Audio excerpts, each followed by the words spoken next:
बिस्मिल्लाहिर्रहमानिर्रहीम। अस्सलाम वालेकुम दोस्तों, सबसे पहले तो मैं आप सबको अपने चैनल हुब्बत पीबी पे वेलकम कहता हूँ। मेरी आज की जो मेडिकल वीडियो टॉपिक डर्मेटाइटिस के बारे में है, जिसको एक्जिमा भी कहते हैं। उर्दू में शायद इसको छाजन या चंबल के नाम से कहते हैं। बहरहाल मुझे उर्दू में इसका एग्जैक्टली नहीं पता। एनीवे, ये जो बीमारी है, इसमें क्या होता है कि आपकी जो जल्द जो है जो रेड हो जाती है और उसमें ख़ारिश शुरू हो जाती है। आम तौर पे ये जो जल्द की जो बीमारी है यानी एक्जिमा जो है ना, ये बच्चों में ज़्यादा होता है, ठीक है। लेकिन ये है कि ये किसी भी एज में हो सकती है बीमारी, और ये बीमारी अक्सर जो है ना लंबे अरसे तक चलती है, और इसके फिर फ्लेयर्स आते रहते हैं। मतलब ये है कि ये जो है ना कुछ अरसे तक ऐसे जो है ना आराम आ जाता है, और फिर जो है ना दोबारा होती रहती है अक्सर लोगों को। और इसका जो है ना एज सच, अगर आप कोई बंदा आपको कहे कि जो है ना बिल्कुल मैं क्योर कर दूंगा, बिल्कुल ये दवाई इस्तेमाल करें ख़त्म हो जाएगी, तो ऐसी बात नहीं होती। इसकी आमतौर पे लॉन्ग टर्म ट्रीटमेंट चलती है, ठीक है। और इसकी जो जो कुछ सेल्फ केयर मेजर्स हैं जो मैं आगे चल के बताऊंगा, वो अगर आप उस पे अमल करें तो आपकी जो है ना ये इस पे जो है ना बीमारी काफ़ी हद तक ये ठीक रह सकती है। जिसमें मिसाल के तौर पे आप स्किन के मॉइस्चराइज़र यूज़ कर सकते हैं। फिर जो है ना हार्श सोप्स जो आते हैं उनको इस्तेमाल करने से परहेज़ करें। और फिर काफ़ी मेडिकेटेड क्रीम्स और ऑइंटमेंट्स वगैरह आती हैं जो मैं आगे ट्रीटमेंट ऑप्शन बताऊंगा, ठीक है। इससे पहले मैंने इसके बारे में शॉर्ट वीडियो अपलोड की थी, उम्मीद है आपने देख ली होगी। आज मैं इसके बारे में तफसील से बात करूंगा। सबसे पहले तो मैं इसकी अलामात यानी सिम्टम बता देता हूँ। तो इसमें ये होता है कि इसमें जो है ये सिम्टम जो है ना हर बंदे की ये एक तरह की सिम्टम नहीं होती, वेरी करती रहती हैं। हमारे डिफरेंट पेशेंट्स को डिफरेंट किस्म की सिम्टम होती हैं। ज़्यादातर इसकी जो सिम्टम है उसमें यह है कि आपकी जो स्किन है वो ड्राई हो जाती है, हमारा खुश्क स्किन हो जाती है। फिर ख़ारिश होती है जो काफ़ी ज़्यादा हो सकती है, ख़ास तौर पर रात के वक्त, ठीक है। फिर ये कि इसमें सुरख रंग के, मतलब जो है ना रेड कलर के उसमें, और फिर ब्राउनिश ग्रे टाइप के जो है ना पैचेस हो जाते हैं स्किन में, ख़ास तौर पे जो है आपके हाथों में, उसमें पाँव में, फिर आपकी जो टखनों में, फिर जो है ना आपकी जो रिस्ट में, ठीक है, मतलब कलाइयों में। और फिर ये आपकी जो चेस्ट के ऊपर वाला हिस्सा होता है उसमें हो सकते हैं, आई लिड्स में हो सकते हैं। फिर ये कि आपकी जो ये जो आपकी जो बाजू, मतलब जो कोहनी है उसके जो, और जो क्या नाम है, घुटने हैं, उसके जो फोल्ड्स होते हैं उसके अंदर ये हो सकती है, ठीक है। और बच्चों में ख़ास तौर पे ये जो है ना ज़्यादातर जो है आमतौर पे बच्चों के चेहरे पे और सर पे होती है, स्कैल पे, ठीक है। फिर ये है कि इसमें छोटे छोटे उभरे हुए दाने बन सकते हैं, बम्प्स जिनको कह सकते हैं, और जिसमें से थोड़ा सा फ्लूइड निकल सकता है। और फिर ये ना कि जब उनको स्क्रैचिंग की जाए तो उसमें क्रस्टिंग हो जाती है। फिर आपकी जो जो जल्द है वो थिक हो सकती है, बार बार उसको खारिज करने से उसमें क्रैक्स पड़ सकते हैं, स्केली हो जाती है। और फिर ज़ाहिर है स्किन की जो है ना स्वेलिंग हो सकती है बार बार स्क्रैच करने से, और उसमें इन्फेक्शन का चांस बढ़ जाता है। जो बच्चों में आमतौर पे जो स्टार्ट होती है ये बीमारी 5 साल की उम्र से पहले, ठीक है। और फिर ये वो बच्चे जब बड़े होते हैं, हमारी जवानी में कदम रखते हैं, तब भी वो उनको वो जारी रह सकती है। और फिर कुछ लोगों में, जैसे मैंने शुरू में बताया ना, इसके फ्लेयर्स आते रहते हैं, मतलब कभी कम हो जाती है, कभी ज़्यादा हो जाती है। और कुछ लोगों में तो काफ़ी अर्से तक वो बिल्कुल ठीक रहती है, मतलब इंसानों तक ठीक रहते हैं, तो फिर दोबारा भी हो सकती है। और ये है कि अगर आपको इस तरह की कंडीशन लगी हुई है तो आप ज़रूर डॉक्टर से चेक कराएं। और ख़ास तौर पे जब अगर आपकी स्किन में इन्फेक्शन का एलिमेंट हो, मिसाल के तौर पे रेड स्ट्रीक पड़ जाएं या स्किन में पीप हो जाए, येलो स्कैब वगैरह, तो उस सूरत में तो फौरी तौर पे आप डॉक्टर को दिखाएं, ठीक है। और फिर यह कि अगर आपने कोई घरेलू नुस्खे इस्तेमाल किए या बाज़ार से जो सिंपल जो ओवर द काउंटर मेडिसिन मिलती हैं, ऑइंटमेंट्स वगैरह, अगर इस्तेमाल करने के बावजूद ठीक नहीं है तो आप ज़रूर डॉक्टर को दिखाएं, ठीक है। और अगर आपके बच्चे को ये जल्द की ख़ारिश भी है और स्किन का है, आपको लग रहा है कि इन्फेक्शन हो गया है, ठीक है, और उसको फीवर भी हो गया, तो फिर तो फौरी तौर पे आप वो जो ना एमरजेंसी के तौर पर दिखाएं, ठीक है, बच्चे को। अच्छा, अब इसकी मैं कॉजेज़ बता दूँ। कॉजेज़ में ये होता है कि जो इसमें आमतौर पे जो इसकी कॉज है, ये आपकी जो है कह लें कि आपकी जो जल्द है, मतलब वो इस तरह की आपकी वो एलर्जी वाली है, मतलब एक तरह की जेनेटिक प्रॉब्लम है, ठीक है। और इसमें यह कि आपकी जो स्किन है ना, वो बेसिकली आपकी जो स्किन क्या करती है कि वो आपको मतलब जो है ना मॉइस्चर रिटेन करती है और आपको जो ना डिफरेंट जो बैक्टीरिया होते हैं या इरिटेंट्स होते हैं या एलर्जन होते हैं उसको जो ना प्रिवेंट करती है। लेकिन जब ये जो एक्जिमा होता है उसमें चूँकि जेनेटिक वेरिएशन हो जाती है तो आपकी जो स्किन की जो एबिलिटी है जो एक तरह के बंदे को प्रोटेक्ट करने की वो ख़त्म हो जाती है, जिसकी वजह से ना वो आपको जल्द जो भी एनवायरमेंटल फैक्टर हैं या इरिटेंट्स हैं या एलर्जन हैं वो उस स्किन को और ख़राब कर सकते हैं। ठीक है। फिर यह है कि कुछ बच्चों में अगर फूड एलर्जी की प्रॉब्लम है तो वो भी एक तरह का उसमें एक्जिमा को बढ़ाने में मतलब उसमें उसकी वजह बन सकती है। इस पर रिस्क फैक्टर में ये कि जो ज़ाहिर है इसमें आपकी जो पर्सनल या फैमिली हिस्ट्री होती है। ठीक है। और इसमें ये भी होता है कि अगर आपको मतलब फैमिली हिस्ट्री है दमा की, ठीक है, तो वो ये उन लोगों को में भी ज़्यादा हो सकती है। ठीक है। क्योंकि दमा और जो एलर्जिक राइनाइटिस जो है ना, जो मैंने पहले इसी चैनल पे मैंने दमा की वो वीडियो बनाई हुई है, वो आप ज़रूर देखिएगा।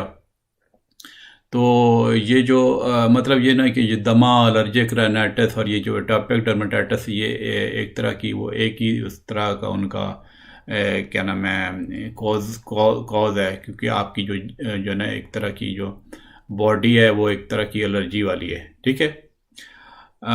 तो अच्छा, अब इसकी मैं थोड़ी कॉम्प्लिकेशन बता देता हूँ।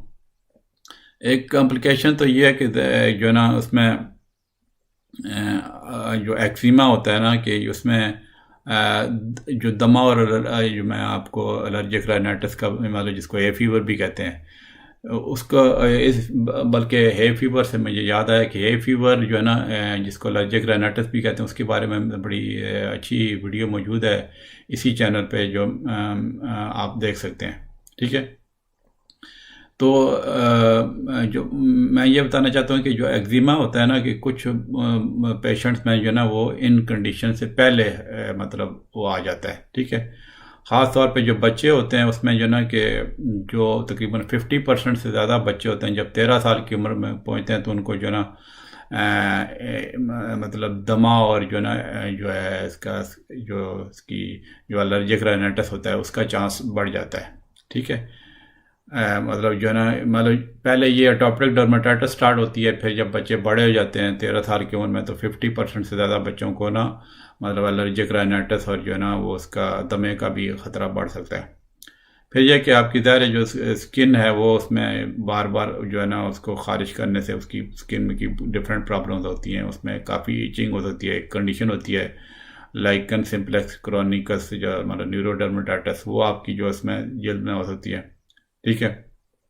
मतलब जैसे जैसे मतलब वो बच्चे या बड़े जो भी पेशेंट है उसको ज़्यादा ख़ारिज करते हैं तो वो जो ना इसमें मतलब वो ज़्यादा जो है ना स्किन उनकी जो है ना वो एक तरह की डिसकलरेशन हो जाती है और थिक हो जाती है और लेदरी हो जाती है। इसमें इसकी एक और मतलब कॉम्प्लिकेशन ये है। फिर ज़ाहिर है इन्फेक्शन का जब आप बार बार ख़ारिज करेंगे तो इसकी जल्द और ख़राब हो जाएगी तो इन्फेक्शन का चांस बढ़ जाता है। फिर यह कि जो लोग जो है ना जिनको ख़ास तौर पे जो ऐसा कोई प्रोफेशन है जिसमें उनका एक्सपोजर होता है आइस सोप से या डिटर्जेंट से या डिसइंफेक्टेंट से। ठीक है। तो वहाँ पे जो जिसमें वो ऐसे मतलब उसको उनका प्रोफेशन है, ऐसी जगह वो काम करते हैं जिनमें इन चीज़ों का एक्सपोजर है तो उनको हैंड डर्मेटाइटिस जो होती है वो हो सकती है। फिर इसके अलावा एक और एलर्जिक कॉन्टैक्ट डर्मेटाइटिस होती है जो मतलब इसके एटोपिक डर्मेटाइटिस के साथ जो है ना वो काफ़ी एसोसिएटेड होती है। फिर ज़ाहिर है जब ख़ारिश होगी तो लोगों को स्लीप की भी प्रॉब्लम हो सकती है, मतलब नींद ज़ाहिर है उनके मसले हो सकते हैं। तो ये तो कॉम्प्लिकेशन होगी। अच्छा, अब मैं इसकी थोड़ा प्रिवेंटिव मेजर बता देता हूँ। ठीक है। तो उसमें यह है कि आप एक तो अपनी स्किन को मॉइस्चराइज करें कम अज़ कम दिन में 2 दफ़ा। ठीक है। जिसमें डिफरेंट क्रीम्स आती हैं, ऑइंटमेंट्स आते हैं, लोशन आते हैं, जो मॉइस्चराइजिंग लोशन आते हैं। ठीक है। जो आपको प्रोडक्ट आपके लिए काम करता है वही आप चुन लें। ठीक है। फिर ये बच्चों की स्किन के लिए आप पेट्रोलियम जेली इस्तेमाल कर सकती हैं, मतलब जो ना वो एक तरह की एटोपिक डर्मेटाइटिस को प्रिवेंट कर सकती है। फिर जो मिसाल के तौर पे चूँकि जो ये इसके ट्रिगरिंग फैक्टर्स कुछ होते हैं, जैसे मिसाल के तौर पे ज़्यादा पसीना, स्ट्रेस है, मोटापा है, फिर जो हार्श किस्म के सोप होते हैं, डिटर्जेंट्स हैं, डस्ट एंड पोलन है। ठीक है।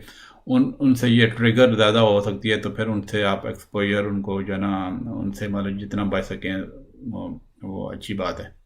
फिर ये है कि कुछ बच्चों में और जो है मतलब जो फूड की एलर्जी होती है, जैसे कुछ बच्चों को अंडे से या मिल्क से या वीट से एलर्जी होती है, तो वो जो है उन चीज़ों से परहेज़ करें। डॉक्टर से रब्ता करके आप मतलब ये पहचान सकते हैं कि किस तरह की फूड एलर्जी है, तो उन चीज़ों से आप फिर परहेज़ करें, ठीक है। फिर ये कि आप जो है ना अपने जो शावर जो बाथ लेते हैं वो ज़्यादा लंबे टाइम के लिए ना लें, ज़्यादातर 10 से 15 मिनट तक वो बाथ लें, ठीक है। और उसमें आप वार्म वाटर इस्तेमाल करें, बहुत ज़्यादा गर्म पानी भी नहीं इस्तेमाल करना, ठीक है। फिर ये कि इसके अलावा फिर ब्लीच बाथ आते हैं जो अमेरिका में, तो वो रिकमेंड करते हैं जो अमेरिकन अकेडमी, ठीक है। मतलब जो घरेलू जो हाउस होल्ड ब्लीच होता है, मतलब वो आप उसमें मतलब जो बाथ टब में मिक्स करके ना, तो उससे आप जो है ना ब्लीच बाथ ले सकते हैं। फिर यानी कि जो साबुन है वो जेंटल किस्म के सोप इस्तेमाल करें, जो माइल्ड सोप होते हैं, ठीक है। और क्योंकि जो है ना डिओड्रेंट जो है ना और सोप्स और जो एंटी बैक्टीरियल सोप्स होते हैं ना, वो जो है ना आपकी स्किन में जो इनसे ज़्यादा नेचुरल ऑयल जो है ना वो निकाल देते हैं और फिर वो स्किन को ज़्यादा ड्राई कर सकते हैं। तो मतलब हल्के किस्म के सोप इस्तेमाल करें, ठीक है।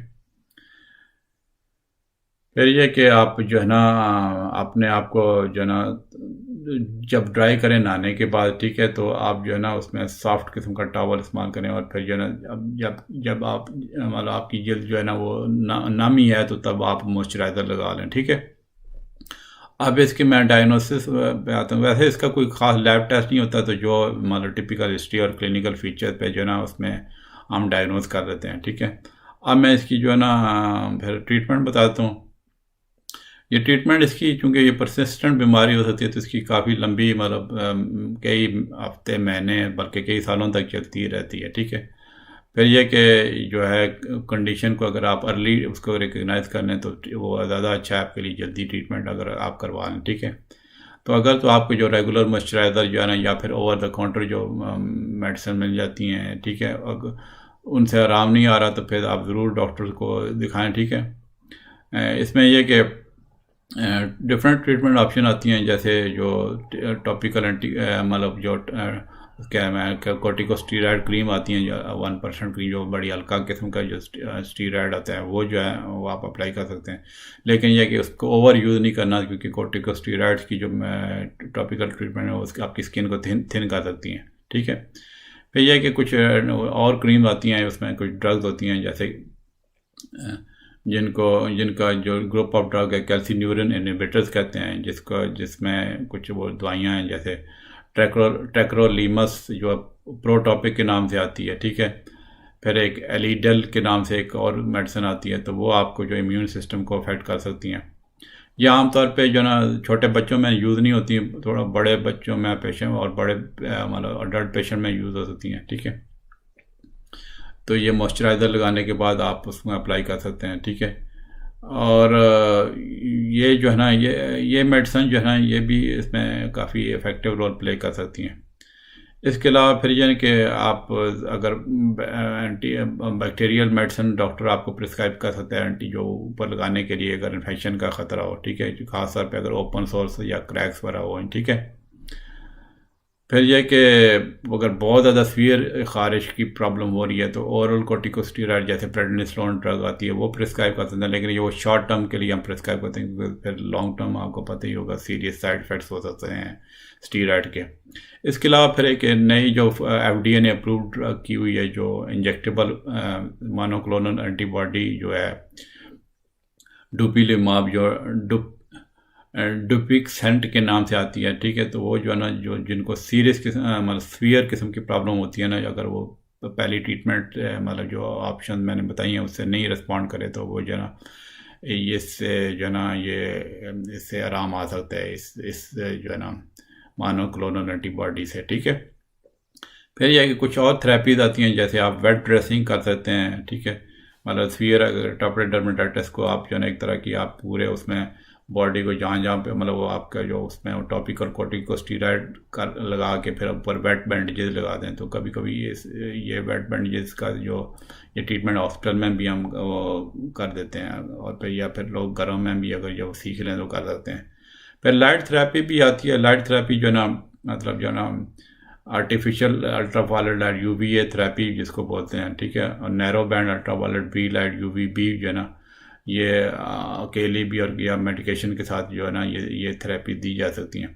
लेकिन ये जो है ना लॉन्ग टर्म के लिए ज़्यादा अच्छी नहीं है, क्योंकि इसके साइड इफेक्ट होते हैं, जैसे प्रीमेच्योर स्किन एजिंग होती है, स्किन कैंसर का ख़तरा होता है।